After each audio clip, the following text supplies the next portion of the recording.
नमस्कार पिलामने आम YouTube channel को स्वागत पिलामने तुमने भलरे अच्छो आशा करूची मु मध्य बहुत भलरे अछि पिलामने पिलामने समस्ते रेडी रे अच्छो क्लास अटेंड करिया पई आशा करूची समस्ते खाता पेन बाहर करो आउ क्लास टी को अटेंड करो टी करिवो ना अभ्यास करिवो प्रश्न देखिवो अभ्यास करिवो पिलामने जानिछ पिलामने डिसेंबर 13 तारिख नवोदय एंट्रांस हेबाकू जाउची सेथि पई वर्तमान रु तुमको कठिन परिश्रम करियाकू पड़िवो छुट्टी रे भी मध्य तुमे अभ्यास करिया पई चेष्टा करिवो पिलामने पिलामने आज गोटे नुआ टॉपिक रो क्वेश्चन गुडी को अभ्यास करिबा बुझिला एक पूर्व क्लास रे हमें कोन करथिले ना 1 लाख पर्यंत संख्या परिचय रो प्रश्न गुडी को अभ्यास करिथिलु एही क्लास रे अभ्यास करिबा गुणनीयक गुणितक संख्यार विभाज्यता को अभ्यास करिबा पिलामने सेथि पई क्लास टी को आरंभ करिया पूर्वरु पिलामने तुमनको अनुरोध चैनल टी को सब्सक्राइब करि रखिबो ता सहित सांग मानक सहित शेयर करिवो तुमे पढिबा सहित सहित सांग माने मध्य पढि पारिबे चलो समस्त पिलामने खाता पेन बाहर करो लेखो गुणनीयक गुणितक और संख्यार विभाज्यता देखो पिलामने समस्त खातारे लेखो कोना गुणनीयक गुणितक और संख्यार विभाज्यता एही तीनोटी टॉपिक को नेकरी पिलामने कोन करिबा प्रश्न उत्तर को अभ्यास करिबा समस्त खातारे पिलामने ऊपर लेखो गुणनीयक गुणितक और संख्यार विभाज्यता बुझिला एही तीनोटी टॉपिक को नेकरी आमे कोन करिबा प्रश्न उत्तर को अभ्यास करिबा आरंभ करिबा प्रथम प्रश्न देखो पिलामने प्रथम प्रश्न तुमनको सामने आराम से प्रश्नटी को बुझिबो पढ़िबो भलो से तापर चारोटी ऑप्शन पिलामने दियासी से ऑप्शन मध्यरु सठिक उत्तरटी को बाछियो बुझिला चलो समस्त प्रश्नटी को भला भाबरे देखो कोन कहै छी 1 और 20 मध्य रे केतोटी मौलिक संख्या अछि बुझिला पिलामने मौलिक संख्या काहा को कुहा जाय तुमे जानि सारिछो देखो पिलामने मौलिक संख्या काहा को कुहा जाय बुझिला पिलामने मौलिक संख्या संख्या मौलिक संख्या काहा को कुहा जाय धर मने कर पिलामने 5 रो गुणनीयक नियक जदि 5 रो गुणनीयक काढिबा बा केउ केउ संख्या द्वारा 5 कटिबो तुमे कहबो 1 द्वारा कटिबो आ 5 द्वारा बुझिला केतोटी गुणनीयक बाहरिला तुमे कहबो दुईटी गुणनीयक बाहरिला 5 रो केतोटी गुणनीयक दुईटी ताको हमें कोन कहबा एउटिया मौलिक संख्या जेउ संख्यार केवल दुईटी गुणनीयक थाए ताहाकू कोन कुहा जाय मौलिक संख्या कुहा जाय पिला माने बुझि पारलो गोटे हैला 1 अन्यटी हैला से नीचे बुझिला प्रत्येक संख्यार गुणनीयक किए 1 बुझिला आ गोटे हैला से नीचे सेति पई 5 गोटे मौलिक संख्या केवल दुईटी मात्र गुणनीयक थिबारु सेति पई 5 गोटे मौलिक संख्या बुझि पारलो तारे बर्तमान देखो 1 और 20 मध्य केतोटी मौलिक संख्या अछि हमकु कहिसी 1 और 20 बुझिला देखो 2 3 5 7 11 13 तापर हैला हमर 13 पर 17 19 गण 1 2 3 4 5 6 7 8 केतोटी मौलिक संख्या अछि पिला माने 1 रु 20 मध्य रे तुमे कहलो 8 टी मौलिक संख्या अछि थाने ऑप्शन नंबर सी पिला माने हमर सठिक आंसर बुझि पारलो पिला माने मौलिक संख्या काहा को कुहा जाय बुझि पारलो आ एही प्रश्नर आंसर मध्य बुझि पारलो केते बारला हमर 8 बारला केतोटी मौलिक संख्या अछि ना 8 टी मौलिक संख्या अछि 1 रु 20 मध्य रे बुझि पारलो चलो नेक्स्ट प्रश्न को जिबा देखो पिला माने 2 नंबर प्रश्न तुमनको सामने रे पिला माने आराम से प्रश्नटी को देखो बुझो आ उत्तर देबा पई पिला माने चेष्टा कर कोन कहूची 2 नंबर प्रश्न 18 मौलिक गुणनीयक हेबो माने ए चारटी ऑप्शन मध्यरु केउ ऑप्शन टी 18 मौलिक गुणनीयक बुझि पारलो देखो पिला माने प्रथमे 18 को काटिबो केते कटिबो 2 रे कटिबो इला हमर 9 फेर पुनी 3 रे काटो 3 3 9 फेर पुनी 3 रे काटो 3 तने के हमर भरले 2 3 3 तने पिला माने ऑप्शन हमर बी हैला हमर सठिक आंसर बुझि पारलो 2 गुणन 3 गुणन 3 हैला हमर 18 मौलिक गुणनीयक बुझि पारलो चलो नेक्स्ट प्रश्न को जिबा पिला माने देखो पिला माने 3 नंबर प्रश्न तुमनको सामने रे पिला माने आराम से पढ़ो बुझो आ आंसर दा पई चेष्टा करो पिला माने कोन अछि प्रश्न रे देखो 8 एवं 24 रो साधारण गुणनीयक संख्या केते माने 8 एवं 24 रो साधारण गुणनीयक केतोटी अछि ବୁଝିଲା। ସର୍ବପ୍ରଥମେ କ'ଣ କରିବ, 8ର ଗୁଣନୀୟକ କାଢ଼ିବ। ବୁଝିଲା, ଜାଣିଛ ସମସ୍ତେ ଗୁଣନୀୟକ କାଢ଼ିବା ପାଇଁ ହେଲା। କିଏ କିଏ ଜାଣିଛ? 1 ବୁଝିଲା, 2 1ରେ 8 କଟିବ, 2ରେ କଟିବ, ଆଉ 4 ଆଉ କେତେରେ କଟିବ ପିଲାମାନେ? 8 ଏତିକିରେ ହିଁ କଟିବ। 8 ଆଉ କଟିବ କି? କଟିବ ନାହିଁ। ସେମିତି 24ର ମଧ୍ୟ ସାଧାରଣ ଗୁଣନୀୟକ ଲେଖିବ। ସେ ବି 1 2 ତାପରେ 3 4 6 8 12 24 ବୁଝିଲା। ଇଏ ହେଲା କ'ଣ ନା ୟାର 24ର ଗୁଣନୀୟକ। ତାପରେ କ'ଣ କାଢ଼ିବା ନା ସାଧାରଣ ଗୁଣନୀୟକ। କ'ଣ କାଢ଼ିବା ପିଲାମାନେ? ସାଧାରଣ ଗୁଣନୀୟକ। ସାଧାରଣ ଗୁଣନୀୟକ କିଏ କିଏ? ଏଠି ବି 1 ଅଛି, ଏଠି ବି 1 ଅଛି, 1 ଏଠି ବି 2 ଅଛି, ଏଠି ବି 2 ଅଛି, ଏଠି ବି 4 ଅଛି, ଏଠି ବି 4 ଅଛି, 4 ଏଠି ବି 8 ଅଛି, ଏଠି ବି 8 ଅଛି, ତାହେଲେ କେତୋଟି ହେଲା? 1 2 3 4 ଟୋଟାଲ କେତୋଟି? 4ଟି ବୁଝିଲା। କେତୋଟି? 4ଟି। ତାହେଲେ ଆମର ଅପସନ୍ ନମ୍ବର ବି ହେଲା ଆମର ସଠିକ୍ ଆନ୍ସର ପିଲାମାନେ। 8 ଓ 24ର ସାଧାରଣ ଗୁଣନୀୟକ ସଂଖ୍ୟା କେତୋଟି? 4ଟି। ବୁଝିପାରିଲ? କେତୋଟି ପିଲାମାନେ? 4ଟି। ବୁଝିଗଲା। ଦେଖ ପିଲାମାନେ 4 ନମ୍ବର ପ୍ରଶ୍ନ ତୁମମାନଙ୍କ ସାମ୍ନାରେ ଆରାମସେ ପ୍ରଶ୍ନଟିକୁ ଭଲ ଭାବରେ ଦେଖିବ। ତାପରେ 4ଟି ଅପସନ୍ ମଧ୍ୟରୁ କେଉଁ ଅପସନ୍ଟି ପିଲାମାନେ ସଠିକ୍ ଆନ୍ସର ପିଲାମାନେ? ବୁଝିଲ? ଦେଖ କେଉଁଟି 36ର ଗୁଣନୀୟକ ନୁହେଁ? ମାନେ 4ଟି ଅପସନ୍ ମଧ୍ୟରୁ କେଉଁ ଅପସନ୍ଟି କ'ଣ ନା 36ର ଗୁଣନୀୟକ ନୁହେଁ? ବୁଝିଲା। କ'ଣ କରିବ? 36ର ଗୁଣନୀୟକ କାଢ଼ିବ ପିଲାମାନେ। 36ର ଗୁଣନୀୟକ ଲେଖିବ କିଏ କିଏ? 1 2 3 4 6 ତାପରେ 9 12 18 36 ଇଏ ହେଲା କ'ଣ ନା 36ର ଗୁଣନୀୟକ। ମାନେ ଏଇ ସଂଖ୍ୟା ଦ୍ୱାରା 36 କଟିବ। ବୁଝିଲା। ଦେଖିଲ 6 ଅଛି କଟିବ, 4 ନାହିଁ ଅପସନ୍ରେ, 2 ଅଛି କଟିବ, 9 ଅଛି କଟିବ। ଏଠାରେ କ'ଣ 8 ନାହିଁ। ତାହେଲେ 36ର ଗୁଣନୀୟକ କିଏ ନୁହେଁ? 8 ନୁହେଁ। ଏହା ଆମର ସଠିକ୍ ଆନ୍ସର। ବୁଝିଲା। 8 ଦ୍ୱାରା 36 କଟିବ ନାହିଁ। ବୁଝିପାରିଲ?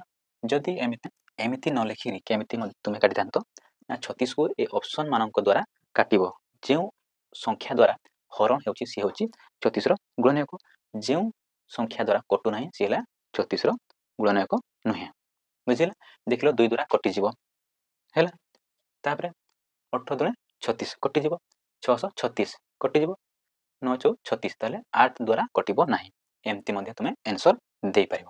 ବୁଝିଲା। ଯଦି ଏମିତି କରିପାରୁନ ଏମିତି କରିବ। ବୁଝିଲା। କିଛି ଅସୁବିଧା ଅଛି କି? ବୁଝିପାରିଲ? ତାହେଲେ ଆମର ଅପସନ୍ ନମ୍ବର ହେଲା ସି ହେଲା ଆମର କରେକ୍ଟ ଆନ୍ସର। 36ର ଗୁଣନୀୟକ 8 ନୁହେଁ। ବୁଝିପାରିଲ? ମନେ ରଖିଲ 36ର ଗୁଣନୀୟକ କିଏ କିଏ?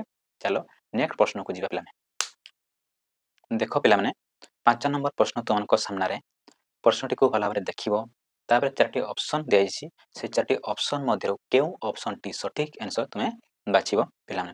ଦେଖ ପ୍ରଶ୍ନ କ'ଣ କହୁଛି?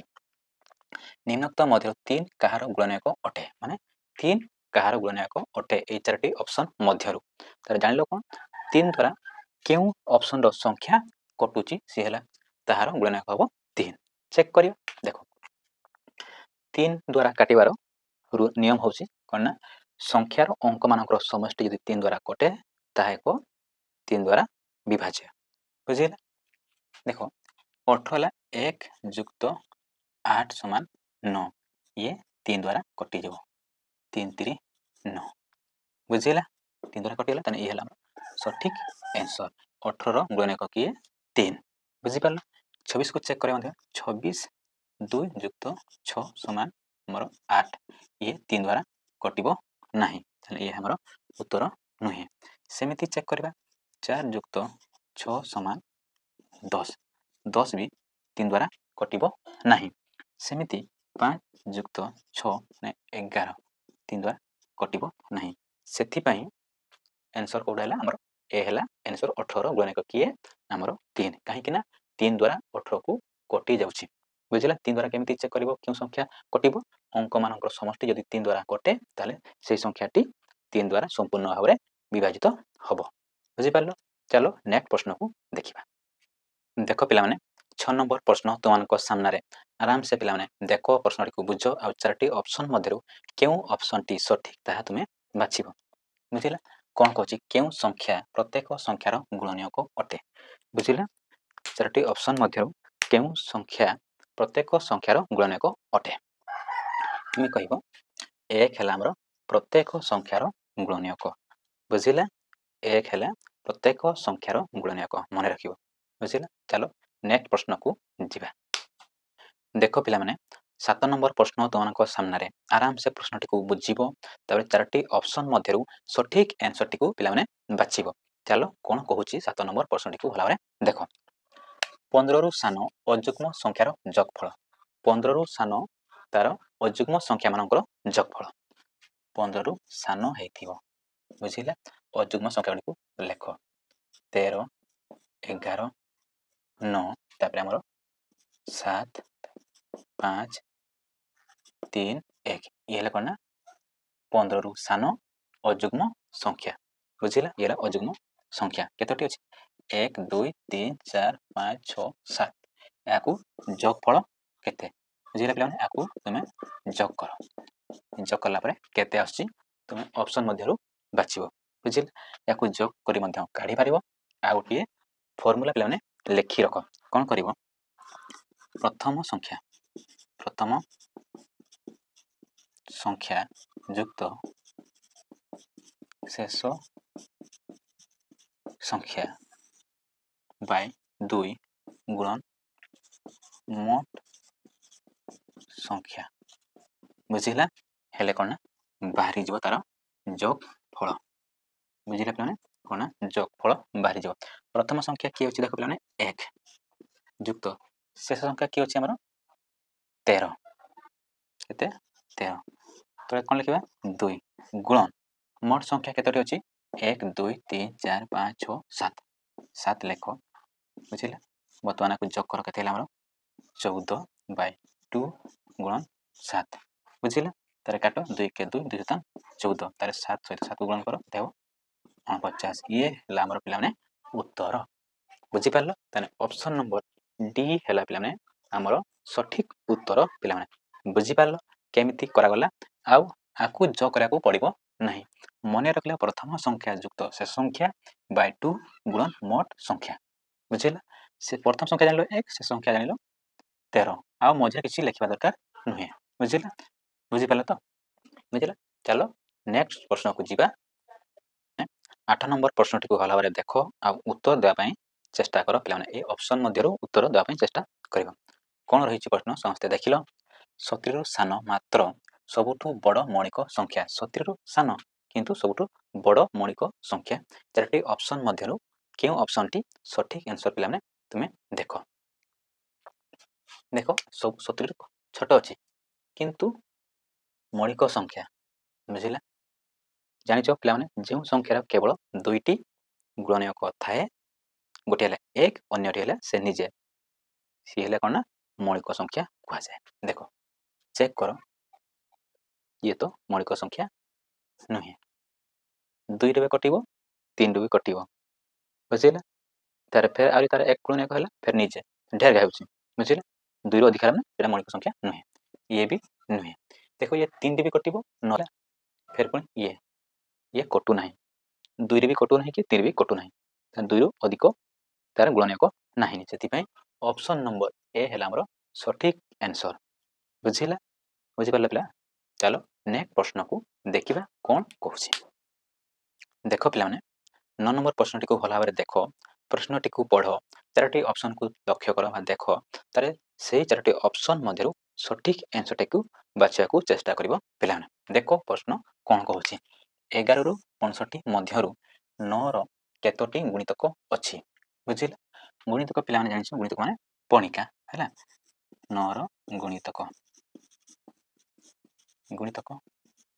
9କୁ ପଣିକା ଡାକ 9 ଦୁଣେ 18 9 3 27 9 4 36 9 5 45 900 54 9 7 63 65 पर्यंत होइछि ना ताने केतोटिला 1 2 3 4 5 6 बुझिला 9 रो केतोटी गुणितक अछि ताने 6 टी ताने ऑप्शन नंबर बी हैला पिला माने हमरो सठिक आंसर बुझि पारलो 11 रु 65 मध्य रे 9 रो केतोटी गुणितक अछि तुमे कहबो 6 टी गुणितक अछि चलो नेक्स्ट प्रश्न पिला माने देखिबा कोन कहूछि देख पिलाने 10 नंबर प्रश्न तुमको सामने आराम से उत्तर देवा पिलाने समस्ते चेष्टा कर जितकी तुम देखुच पिलाने क्लास टी समस्ते चेष्टा कर कौन अच्छी 20 रु 30 मध्य केतोटी मौलिक संख्या अच्छी समस्ते जानी पे मौलिक संख्या क्या कहुए बोली देख 20 रु 30 मध्य केतोटी मौलिक संख्या अच्छी देख 21 मौलिक संख्या नुहे 22 भी नुहे ये कौन 23 24 भी नुहे 25 भी नुहे 26 भी नुहे 27 भी नुहे 28 भी नुहे 29 केतोटी संख्या अच्छी मौलिक संख्या 20 रु 30 मध्य दुईटी गोटे है 23 आ गोटे है 29 ऑप्शन नंबर ए है सठिक आंसर दुईटी अच्छी मौलिक संख्या 20 रु 30 मध्य बुझीला चलो नेक्स्ट प्रश्न देखिबा कौन कहूछि देखो पिला माने 11 नंबर प्रश्न तुमको सामने आराम से पिला माने देखो आ उत्तर दियो चारोटी ऑप्शन मध्य क्यों ऑप्शन टी पिला माने सठिक आंसर देखिलो 50 रु ऊर्ध्व निकटतर मौलिक संख्याटी केते माने 50 रो निकटतर मौलिक संख्याटी केते चारोटी ऑप्शन दिया से चारोटी ऑप्शन मध्यरु क्यों ऑप्शन टी सठिक आंसर पिला माने देखिलो देखो प्रथम देखिबा 51 मौलिक संख्या की तुम्हें कहब ना केमिति ये 3 रे मध्य कटुची बुझिल मौलिक संख्या तार केतोटी गुणन करता है दुईटी बुझिल तेने 1 रे तो कटिबो फिर पुनी 51 रे कटिबो फिर पुनी 3 रे भी कटुची देखो केतला हमर 6 ये 3 रे कटुनी 3 दुने 6 तने ये हमर आंसर नहे बुझिल फिर पुनी देखो 53 केतला हमर 8 3 रे कटु नाही ये रहता हमर आंसर बुझिला 53 एके 53 आउ 53 रे कटिबो आउ कोना 1 रे कटिबो त ई हला हमर कोना मौलिक संख्या 50 रो निकटतम मौलिक संख्या बुझि पारलो ये 55 5 रे मध्य कटिबो समझ जान 5 रे मध्य कटिबो बुझिला आउ ये मध्य केते कटिबो 3 रे मध्य कटिबो बुझिला सेति पे यार ऑप्शन बी हला हमर सठिक आंसर 50 रु ऊर्ध्व संख्या निकटतम मौलिक संख्या हला हमर 53 बुझि पारलो चलो नेक्स्ट प्रश्न कोन अछि देखिबा देखो पिला माने 12 नंबर प्रश्न को देखो भला बारे बुझ आ आंसर देबा पई अल्प समय मध्य चेष्टा करिवो हैला देखो 70 रु 80 मध्य थिबा समस्त मौलिक संख्या मानक जोगफल केते पिला माने चारटी ऑप्शन दे अछि से चारटी ऑप्शन मध्य तुमे बाछिबो पिला माने देखो 70 आइला हमर 80 ए मजे केतोटी मौलिक संख्या अछि ता आगे देखिबो देखो गोटे हला हमर 71 आ गोटे हला हमर 73 आ गोटे हला 79 ए तीनोटी ताको तुमे जोग कर दियो बुझिला ताको तुमे जोग कर दियो केते होची 223 बुझिला आंकर जोगफल केते 223 पिला माने ऑप्शन नंबर डी पिला माने हमरो सठिक आंसर ऑप्शन डी पिला माने हमरो सठिक आंसर देखो 9 1 10 3 23 बुझिला 7 3 21 1 22 तने ऑप्शन नंबर हमरो डी हला हमरो सठिक आंसर चलो नेक्स्ट देखिबा आ कोन रहिसी प्रश्न रे देखो पिला माने 13 नंबर प्रश्न को देखो भला बारे प्रश्नटी को देखिबो आ उत्तर देबा पई चेष्टा करिवो चारटी ऑप्शन देछि से चारटी ऑप्शन मध्य रे उत्तर तो माने पिला माने बाछिबो हैला कोन अछि देखो पिला माने प्रश्न कोन कहूची केउ संख्यार केवल मात्र गोटे गुणनक अछि केवल गोटे मात्र गुणनक अछि चारटी ऑप्शन मध्य केउ संख्या शून्य तो केबे नहे देखो 1 रो गुणनक नियक पिला माने 1 गोटे सेमिति 2 रो गुणनक 1 आ 2 3 रो गुणनक 1 आ 3 तने आंसर केडा हबो ऑप्शन बी गोटे बुझिले 1 रो केवल ଗୋଟିଏ ମାତ୍ର ଗୁଣନୀୟକ ଅଛି। ବୁଝିପାରିଲ? 1ର କେତୋଟି ଗୁଣନୀୟକ ଅଛି? କେବଳ ମାତ୍ର ଗୋଟିଏ ଗୁଣନୀୟକ ଅଛି। ଅପସନ୍ ନମ୍ବର ବି ହେଲା ପିଲାମାନେ ଆମର ସଠିକ୍ ଆନ୍ସର। ଚାଲ ନେକ୍ସଟ ପ୍ରଶ୍ନ ଦେଖିବା କ'ଣ ରହିଛି ସେହି ପ୍ରଶ୍ନରେ। ଦେଖ ପିଲାମାନେ 14 ନମ୍ବର ପ୍ରଶ୍ନ ତୁମମାନଙ୍କ ସାମ୍ନାରେ ଆରାମସେ କ୍ୱେଶ୍ଚନଟିକୁ ଦେଖିବ, ପ୍ରଶ୍ନ ଭଲ ଭାବରେ ଦେଖିବ, ଅପସନକୁ ଦେଖିବ, 4ଟି ଅପସନ ମଧ୍ୟରୁ କେଉଁ ଅପସନଟି ସଠିକ୍ ଉତ୍ତର ପିଲାମାନେ ତାହା ତୁମେ ବାଛିବ। ବୁଝିଲା? ଦେଖିଲ, କେବଳ ମାତ୍ର 2ଟି ଗୁଣନୀୟକ ଥିବା ସଂଖ୍ୟା ଗୁଡ଼ିକୁ କ'ଣ କୁହାଯାଏ? ବୁଝିଲା? କେବଳ 2ଟି ମାତ୍ର ଗୁଣନୀୟକ ଥିଲେ ଯେଉଁ ସଂଖ୍ୟାର କେବଳ 2ଟି ଗୁଣନୀୟକ ଥାଏ ତାକୁ କ'ଣ କୁହାଯାଏ ବୋଲି କୁହାଯାଉଛି? ଜାଣିଛ କ'ଣ କୁହାଯାଏ? ମୌଳିକ ସଂଖ୍ୟା କୁହାଯାଏ। ବୁଝିଲା? କ'ଣ ନା ମୌଳିକ ସଂଖ୍ୟା କୁହାଯାଏ। ଆଉ ଯୌଗିକ ସଂଖ୍ୟା ଜାଣିଛ?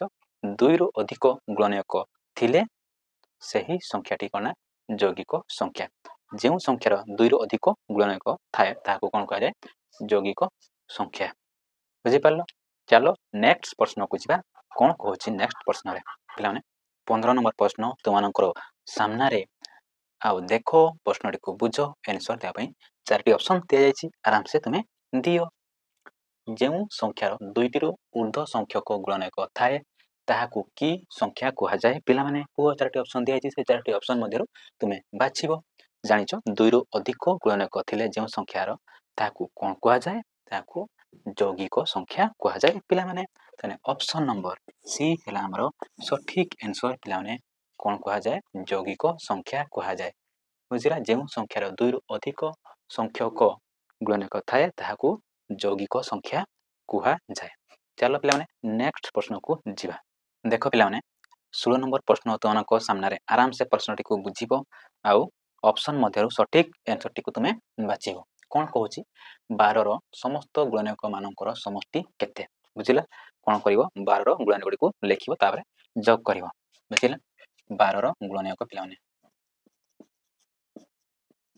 ଗୁଣନୀୟକ କ'ଣ କ'ଣ ରହିଛି?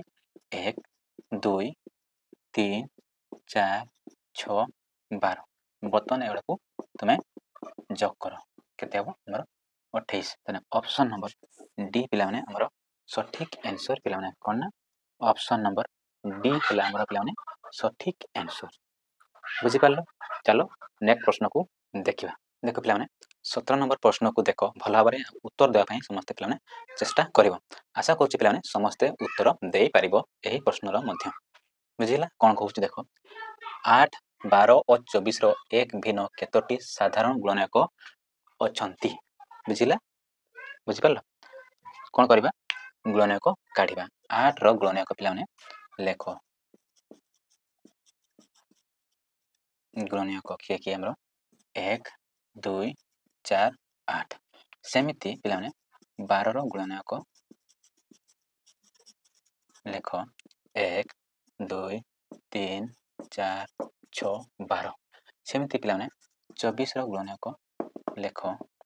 1, 2, 3, 4, 4 ପରେ ଆମର 6, 6 ପରେ 8, 12, 24। ବୁଝିଲା? ତାର କ'ଣ କୁହାଯାଏ? ସାଧାରଣ ଗୁଣନୀୟକ। ସାଧାରଣ ଗୁଣନୀୟକ ପିଲାମାନେ, ସାଧାରଣ ଗୁଣନୀୟକ ଦେଖ 1, ଦେଖ 1 ସବୁଜାରେ ଅଛି 1, 2 ସବୁଜାରେ ଅଛି 2, 4 ଏଠି ବି 4, ଆଉ ଅଛି କି ନାହିଁ? ବୁଝିଲେ? ତାହେଲେ କେତୋଟି ହେଲା ଆମର? 3ଟି। ସାଧାରଣ ଗୁଣନୀୟକ କେତୋଟି ହେଲା? 3ଟି। କିନ୍ତୁ ସିଏ କହିଛି 1 ଭିନ୍ନ, ମାନେ 1କୁ ଛାଡ଼ି କେତୋଟି? ଜାଣିଛ 1 ହେଲା ସବୁ ସଂଖ୍ୟାର ଗୁଣନୀୟକ, ତାହେଲେ 1କୁ ଛାଡ଼ି କେତୋଟି ହେଲା ଆମର? 2ଟି। ବୁଝିଲା? ଅପସନ୍ ନମ୍ବର ଆମର କ'ଣ ଅଛି ନା ଏ ହେଲା ଆମର ସଠିକ୍ ଆନ୍ସର, 2ଟି। ବୁଝିଲା? ବୁଝିପାରିଲ ତ? ଆଉ ଥରେ ଦେଖ କହୁଛି 8, 12 ଓ 24ର ଏକ ଭିନ୍ନ କେତୋଟି ସାଧାରଣ ଗୁଣନୀୟକ ଅଛି? କେତୋଟି? 1କୁ ଛାଡ଼ି କେତୋଟି ଅଛି? 2ଟି।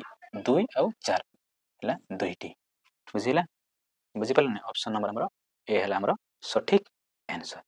ବୁଝିପାରିଲ? ଚାଲ ନେକ୍ସଟ ପ୍ରଶ୍ନକୁ ଦେଖିବା କ'ଣ କହୁଛି। ଦେଖ ପିଲାମାନେ 18 ନମ୍ବର ପ୍ରଶ୍ନ, ଆରାମସେ ପଢ଼, ବୁଝ ଆଉ ଉତ୍ତର ଦେବା ପାଇଁ ପିଲାମାନେ ଚେଷ୍ଟା କରିବ। 4ଟି ଅପସନ୍ ଦିଆଯାଇଛି, ସେ 4ଟି ଅପସନ୍ ମଧ୍ୟରୁ ସଠିକ୍ ଉତ୍ତରଟିକୁ ବାଛିବା ପାଇଁ ଚେଷ୍ଟା କରିବ ପିଲାମାନେ। କ'ଣ କହୁଛି? 18 ଓ 24 ସର୍ବକନିଷ୍ଠ ସାଧାରଣ ଗୁଣିତକ ହେବ କେତେ? ବୁଝିଲେ ଗୁଣିତକ ମାନେ ଜାଣିଛ ପିଲାମାନେ କଣିକା ହେଲା।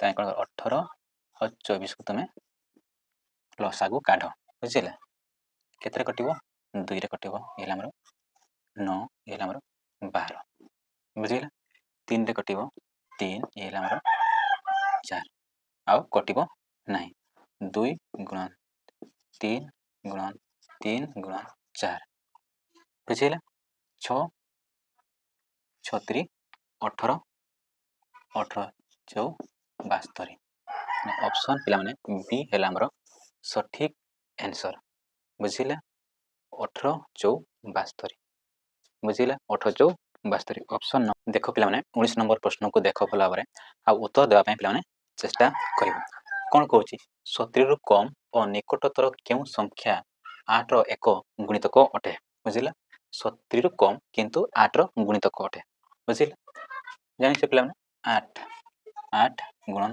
8 8ଟା 64 ଇଏ ହେଲା ଆମର 70ରୁ ଛୋଟ ତାହେଲେ କି ଆନ୍ସର ହେଲା ଆମର ଅପସନ୍ ଡି ପିଲାମାନେ ଆମର ସଠିକ୍ ଆନ୍ସର 64 64 ବୁଝିଲା ଚାଲ ନେକ୍ସଟ ପ୍ରଶ୍ନକୁ ଦେଖିବା କ'ଣ କହୁ ମାନେ 20 ନମ୍ବର ପ୍ରଶ୍ନ ତୁମମାନଙ୍କ ସାମ୍ନାରେ ଆରାମସେ ପ୍ରଶ୍ନଟିକୁ ଭଲ ଭାବରେ ପଢ଼ିବ ତାପରେ ଉତ୍ତର ଦେବା ପାଇଁ ପିଲାମାନେ ସମସ୍ତେ ଚେଷ୍ଟା କରିବେ 4ଟି ଅପସନ୍ ଦିଆଯାଇଛି ଏହି 4ଟି ଅପସନ୍ ମଧ୍ୟରୁ କେଉଁ ଅପସନ୍ଟି ସଠିକ୍ ଆନ୍ସର ପିଲାମାନେ ତୁମେ ବାଛିବ ଦେଖ ପିଲାମାନେ ପ୍ରଥମେ 16ର ପ୍ରଥମ 6ଟି ଗୁଣିତକର ଯୋଗଫଳ ବୁଝିଲେ ପ୍ରଥମ 16ର 6ଟି ଗୁଣିତକ କ'ଣ କରିବ 1 ଯୁକ୍ତ 2 ଯୁକ୍ତ 3 ଯୁକ୍ତ 4 ଯୁକ୍ତ 5 ଯୁକ୍ତ 6 ବୁଝିଲା ତାପରେ କ'ଣ କରିବ ତୁମେ ୟାକୁ ଯୋଗ କର ବୁଝିଲା ଫର୍ମୁଲା ଗୋଟେ କହିଥିଲି 1ରୁ କଣ୍ଟିନ୍ୟୁ ଯଦି ଥିବ ସଂଖ୍ୟା ତାକୁ କେମିତି ଯୋଗ କରାଯାଏ କେମିତି ପ୍ରଥମ ଯୁକ୍ତ ଶେଷ ବାଇ 2 ଗୁଣନ କେତୋଟି ଅଛି 6ଟି ଅଛି ବୁଝିଲା କାଟ 3 କଟିଗଲା ହେଲା 7 7 21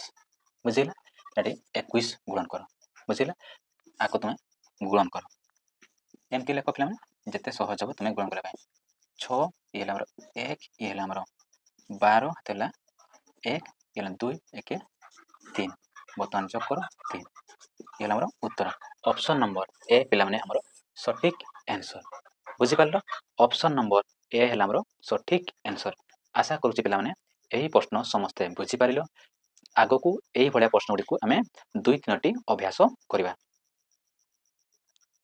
ଦେଖ ପିଲାମାନେ 21 ନମ୍ବର ପ୍ରଶ୍ନ ତୁମମାନଙ୍କ ସାମ୍ନାରେ ଆରାମସେ ପ୍ରଶ୍ନଟିକୁ ବୁଝିବ ଆଉ 4ଟି ଅପସନ୍ ମଧ୍ୟରୁ ଅପସନ୍ର ସଠିକ୍ ଆନ୍ସରଟିକୁ ବାଛିବ ବୁଝିଲା କ'ଣ କହୁଛି ପିଲାମାନେ ଦେଖ 21ର ତ୍ରୟ ଗୁଣିତକ ପଞ୍ଚମତମ ଗୁଣିତକ ଯୋଗଫଳ ବୁଝିଲା 21ର ତୃତୀୟ ମାନେ 3 କେତେ ହେବ ପିଲାମାନେ 63 ହେଲା 21ର ପଞ୍ଚମ ଗୁଣନ କେତେ ପିଲାମାନେ ବୁଝିଲା ବର୍ତ୍ତମାନ ପିଲାମାନେ ଯୋଗ କର 8 ଏ 6 1 ଇଏ ହେଲା ଆମର ସଠିକ୍ ଉତ୍ତର ଅପସନ୍ ନମ୍ବର ସି ପିଲାମାନେ ଆମର ସଠିକ୍ ଆନ୍ସର କ'ଣ ନା ଅପସନ୍ ଆମର ସି ହେଲା ଆମର ସଠିକ୍ ଆନ୍ସର ବୁଝିପାରିଲ ଚାଲ ପିଲାମାନେ ନେକ୍ସଟ ପ୍ରଶ୍ନ ଯିବା ଦେଖ ପିଲାମାନେ 22 ନମ୍ବର ପ୍ରଶ୍ନ ତୁମମାନଙ୍କ ସାମ୍ନାରେ ଆରାମସେ ପ୍ରଶ୍ନଟିକୁ ଦେଖ ଆଉ ଉତ୍ତର 4ଟି ଅପସନ୍ ମଧ୍ୟରୁ ତୁମେମାନେ ବାଛିବ ବୁଝିଲା ପିଲାମାନେ କୁହାଯାଇଛି 116 ନିମ୍ନଲିଖିତ କାହାର ଏକ ଗୁଣିତକ 4ଟି ଅପସନ୍ ଦେଇଛି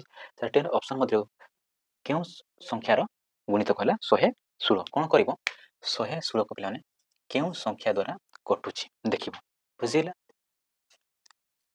4 ଗୁଣ କରିବା ଏଠି 4 9 36ରୁ ହେଲା 3 8 9 10 11 ତାହେଲେ ଇଏ ହେଲା ଆମର ସଠିକ୍ ଆନ୍ସର ଅପସନ୍ ନମ୍ବର 1 ବୁଝିଲା ଅପସନ୍ ନମ୍ବର ଡି ହେଲା ଆମର 29 ହେଲା ଆମର ସଠିକ୍ ଉତ୍ତର ତାହେଲେ 29 ଦ୍ୱାରା ସମ୍ପୂର୍ଣ୍ଣ ପିଲାମାନେ କଟିଯିବ ତାହେଲେ 116 କାହାର ଗୁଣିତକ କ'ଣ ନା 29ର ଗୁଣିତକ ହେଲା 116 ବୁଝିଲା ପିଲାମାନେ ଚାଲ ନେକ୍ସଟ ପ୍ରଶ୍ନକୁ ଯିବା ପିଲାମାନେ ଦେଖ 23 ନମ୍ବର ପ୍ରଶ୍ନ ତୁମମାନଙ୍କ ସାମ୍ନାରେ ପିଲାମାନେ ଅଛି ପ୍ରଶ୍ନଟିକୁ ଭଲ ଭାବରେ ଦେଖିବ ତାପରେ ଅପସନ୍କୁ ଦେଖିବ କେଉଁ ଅପସନ୍ଟି ସଠିକ୍ ଆନ୍ସର ତାପରେ ବାଛିବ ଦେଖ 24ର ପଞ୍ଚମତମ ଗୁଣିତକ 8ର କେତେତମ ଗୁଣିତକ ହେବ ବୁଝିଲା 8ର କେତେତମ ଗୁଣିତକ ସହିତ 24ର ପଞ୍ଚମତମ ଗୁଣିତକ ସମାନ ହେବ ବୁଝିଲା କ'ଣ କରିବ 24 ଗୁଣନ 5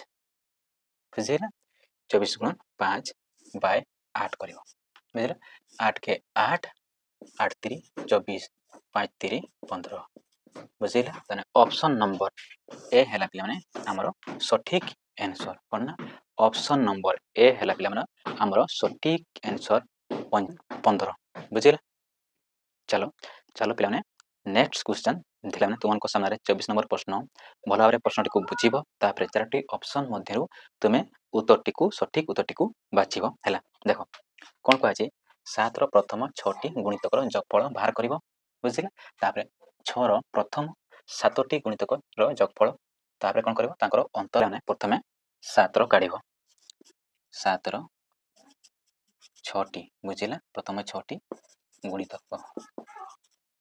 ଗୁଣିତକର ଯୋଗଫଳ ବାହାର କରିଲ 6ଟି କ'ଣ କରିବ 6 ମାନେ 1 2 3 4 5 6 ବୁଝିଲା ଆକୁ ପ୍ରଥମେ ଯୋଗ କର ପିଲାମାନେ ବୁଝିପାରିଲ ଆକୁ ପ୍ରଥମେ ଯୋଗ କରିବ ଯୋଗଫଳ କେମିତି ବାହାର କରା ଜାଣିଛ ପିଲା ପ୍ରଥମ ଯୁକ୍ତ ଶେଷ ବାଇ 2 କେତୋଟି ଅଛି 6ଟି ଅଛି ଗ୍ରହଣ କରିଦେଲ କେତେ ହେଲା କାଟ ଇଏ ଆମର 3ରେ କଟିଗଲା କେତେ ହେଲା ଆମର 7 7 21 କ'ଣ କରିବ 21 ସହିତ 7କୁ ଗ୍ରହଣ କରିବ ବୁଝିଗଲା ଫେର ପୁଣି 6ର ମଧ୍ୟ ସେମିତି କାଢ଼ିବ 6ର କେତୋଟି ଗୁଣିତକ 7ଟି ଗୁଣିତକ କାଢ଼ିବ କେତୋଟି 1 2 3 3 4 5 6 7 ତାପରେ ୟାକୁ ଯୋଗ କରିବ ପିଲାମାନେ କ'ଣ କରିବ ଯୋଗ ପ୍ରଥମ ଆଉ ଶେଷ ଯୋଗ କଲ ବାଇ 2 ଗୁଣନ କେତୋଟି ଅଛି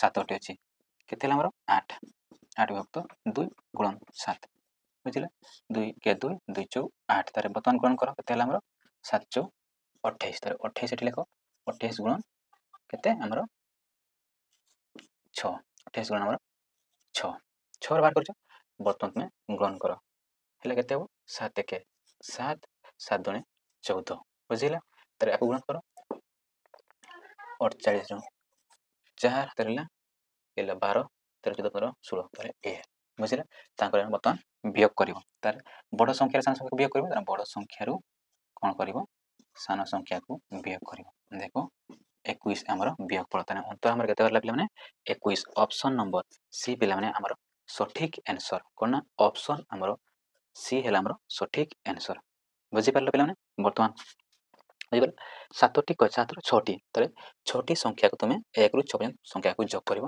ଯୋଗ କରିସାରିଲା ପରେ କ'ଣ କରିବ 7 ସହିତ ତୁମେ ଗ୍ରହଣ କରିବ ବୁଝିଲା ଗ୍ରହଣ କରିସାରିଲା ପରେ ଆସିଲା ସେମିତି 6ର 7ଟି ବୁଝିଲା ସେମିତି 1 ରୁ 7 ପର୍ଯ୍ୟନ୍ତ ଲେଖିବ ତାକୁ ଯୋଗ କରିବ ତାପରେ କ'ଣ କରିବ ଯୋଗ କରିସାରିଲା ପରେ 6 ସହିତ ଗ୍ରହଣ କରିବ ବୁଝିଲା ତାପରେ ବଡ଼ରୁ ସାନକୁ ବିয়োଗ କରିବ ବିয়োଗ ଫଳ ଆମର କେତେ ହେଲା 21 ବୁଝିଲା ଆଉ ଯୋଗ ଫଳ କେମିତି ବାହାର କରା ଜାଣିଛ ତ ବୁଝିଲା ଇଏ ଗୋଟିଏ ପ୍ରଥମ ଯୁକ୍ତ ଶେଷ ବାଇ 2 ଗୁଣ କ'ଣ ଯେତୋଟି ସଂଖ୍ୟା ଦିଆହେଇଛି ବୁଝିଲା ଚାଲ ବର୍ତ୍ତମାନ 25 ନମ୍ବର ପ୍ରଶ୍ନକୁ ଦେଖିବା କ'ଣ କୁହାଯାଇଛି 25 ନମ୍ବର ପ୍ରଶ୍ନ ଏହି ଭିଡ଼ିଓରେ ଏଇଟା ହେଲା ମୋର ଶେଷ ପ୍ରଶ୍ନ ପିଲାମାନେ ଦେଖ ପିଲାମାନେ ପ୍ରଶ୍ନଟିକୁ ଭଲ ଭାବରେ ଦେଖ ବୁଝ ତାପରେ ଆନ୍ସର ଦେବା ପାଇଁ ଚେଷ୍ଟା କରିବ ପିଲାମାନେ ଦେଖ କ'ଣ କହୁଛି 14ର ପ୍ରଥମ 4ଟି ଓ 15ର ପ୍ରଥମ 3ଟି ଗୁଣିତକର ସମଷ୍ଟି କେତେ ହେବ ପିଲାମାନେ ସମଷ୍ଟି କୁହାଯାଇଛି ପୂର୍ବରୁ ଆମେ କ'ଣ ବାହାର କଲେ ଅନ୍ତର ବାହାର କଲେ ବର୍ତ୍ତମାନ କ'ଣ କରିବା ସମଷ୍ଟି କାଢ଼ିବା ପିଲାମାନେ ବୁଝିଲା 14ର କେତୋଟି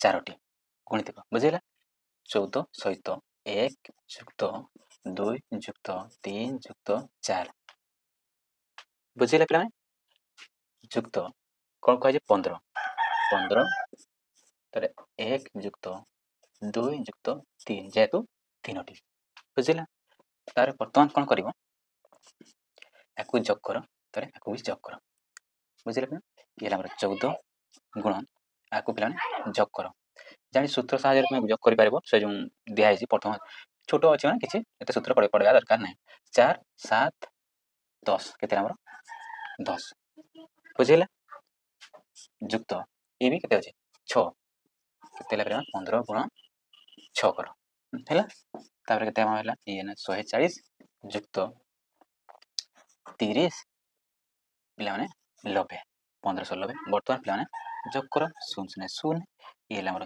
13 ହାତେ 230 ପିଲାମାନେ ଅପସନ ନମ୍ବର ପିଲାମାନେ ବି ହେଲା ଆମର ସଠିକ ଆନ୍ସର ବୁଝିପାରିଲ ଅପସନ ନମ୍ବର ବି ହେଲା ଆମର ସଠିକ ଆନ୍ସର ପିଲାମାନେ ଜାଣିପାରିଲ ପିଲାମାନେ କେମିତି ବାହାର କରାଯାଏ ବୁଝିଲା ଯେକୌଣସି ସଂଖ୍ୟାର ଯଦି ଏତିକିତମ ପ୍ରଥମରୁ ଏତିକିତମ ପର୍ଯ୍ୟନ୍ତ ଯଦି ତାଙ୍କର ଯୋଗଫଳ କେବେ ମାଗେ ବା ପଚାରେ ତାକୁ କେମିତି ବାହାର କରିପାରିବ ଜାଣିପାରିଲ ତ ଦେଖ ମୁଁ ପ୍ରଥମେ କହିଦେଇଛି ପିଲାମାନେ ଏମିତି ସଂଖ୍ୟା ଥିବ ଯୋଗ କଲେ କ'ଣ ପ୍ରଥମ ଯୁକ୍ତ ଶେଷ କେତେ ଶେଷ କେତେ ହେଲା ବାଇ 2 କେତେ ଅଛି 4ଟା କେତେ ହେବ ଏଠି 2 5 5 2 10 ବୁଝିଲେ ହଁ ନାଇଁ ଯେହେତୁ ଏଠି ଛୋଟ ଅଛି ଏତେ କିଛି କରିବା ଦରକାର ନାହିଁ ଆଶା କରୁଛି ପିଲାମାନେ ଆଜିକା କ୍ଲାସ୍ ସମସ୍ତଙ୍କୁ ନିଶ୍ଚିତ ଭଲ ଲାଗିଥିବ ଯେତିକି ବି ପ୍ରଶ୍ନ ଆଜି ଆମେ ଅଭ୍ୟାସ କରିଲୁ ସମସ୍ତେ ତୁମେମାନେ ମଧ୍ୟ ସଲ୍ଭ କରିପାରିଲ ହେଲା ଆଉ ତୁମମାନଙ୍କୁ ପିଲାମାନେ ଅନୁରୋଧ ଆମ ଚ୍ୟାନେଲଟିକୁ ସବସ୍କ୍ରାଇବ୍ କରି ରଖିବ ତା ସହିତ ଭିଡ଼ିଓଟି ସାଙ୍ଗମାନଙ୍କ ସହିତ ସେୟାର କରିବ ଆଉ ତୁମମାନଙ୍କୁ ବହୁତ ବହୁତ ଧନ୍ୟବାଦ